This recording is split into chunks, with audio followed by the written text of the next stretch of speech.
Questa sera a Moriago della Battaglia viene presentato il nuovo piano di protezione civile. Sentiamo il sindaco in cosa consiste questo piano, quali sono state le modifiche.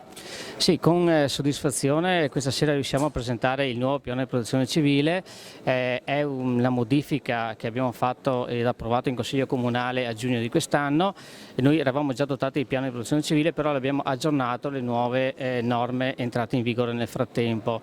Preciso che il piano detta quelli che sono i comportamenti da tenere nel caso di emergenza e naturalmente individua le zone dove la gente si deve riparare appunto nel caso di emergenza e tutti i comportamenti in generale che sia i cittadini ma anche l'amministrazione deve tenere appunto sempre nel caso in cui succeda qualche evento calamitoso. E quali sono le principali criticità che si sono verificate o che possono verificarsi a Moriago? Moriago, come tutto il quartiere del Piave, è inserito nella zona 2 di rischio sismico, quindi una zona abbastanza elevata. Questo per noi rappresenta il principale rischio, tant'è vero che ci siamo premuniti di mettere a norma sismica le scuole, l'abbiamo fatto in questi 2 ultimi anni.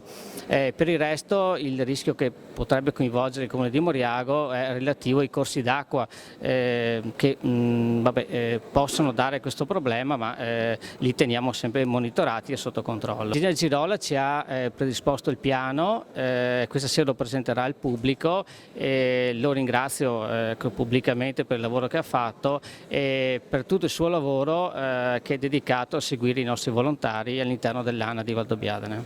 Bene.